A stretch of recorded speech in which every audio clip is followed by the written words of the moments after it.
Hey everyone, welcome back to the channel. Today I'm going to show you how to make your own custom habit tracking spreadsheet from scratch, perfect for Excel or Google Sheets.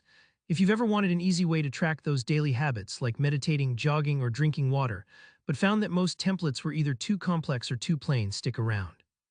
By the end of this tutorial, you'll not only have a visual, interactive tracker, but you'll understand how each element works, so you can totally make it your own. Alright, let's dive right in. Imagine you're setting up a new habit tracker for the month of January. In your spreadsheet, you'll start by writing January at the top and then listing your habits down the first column, for example, meditate, jogging, and drink water. Think of these as your personal commitments for the month. Setting them out clearly is a bit like making a promise to yourself, and seeing them in black and white can be surprisingly motivating. Now comes the interactive part. Next to each habit, we want to represent each day of the month. So from columns B through M, you'll have one column for each day, ideally labeling them as 1, 2, 3, and so on, up to 12 for now, but you can adapt this up to 31 days for a full month. This layout lets you quickly scan through and see your progress over time. Now for each cell in the range that covers your habits and days, in this case cells B3 to M5, you're going to insert checkboxes. In Google Sheets, just select the cells, go up to Insert, then Checkbox. In Excel, you'll use the Insert menu and find the option for checkboxes there. This might feel a little tedious at first, but trust me, it's well worth it. Seeing those little check marks fill in day by day is super satisfying, and it makes tracking your habits almost like a game. With your checkboxes set up, let's add some simple formulas to give you instant feedback on your progress. In the last column of your first habit row, say N3, click there and type this formula, equals count if B3 M3 true. What this does is count all the days where you checked off that you completed the habit. It's a running total that gives you an instant sense of accomplishment. If you ever miss a day, don't worry, just pick right back up. This tracker is about growth, not perfection.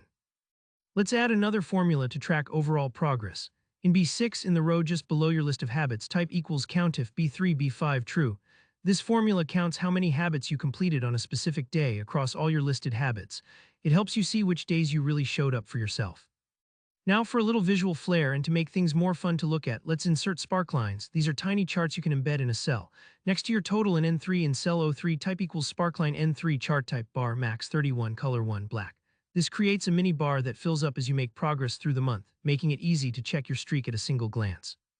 And to get a quick sense of how many habits you completed each day, go underneath your day totals and type equals sparkline B6 chart type column IMAX 10 IMIN 0 color 1 black. These visuals are like little rewards for your effort. At this point, you can drag these formulas and checkboxes to fill however many columns and rows you need. Don't rush, take the time to tailor the tracker to your habits and your month. Remember, every checkbox you fill is a step toward your goals. And that's it, you've just built your own interactive habit tracker. Remember, customizing it as you go gives you ultimate flexibility, so feel free to add new habits, more days, or change up the look. If you found this tutorial helpful, don't forget to hit that like button, subscribe for more tips and tutorials, and drop a comment below if you have any questions or want to share what habits you're tracking this month. Thanks for watching, and I'll see you in the next one.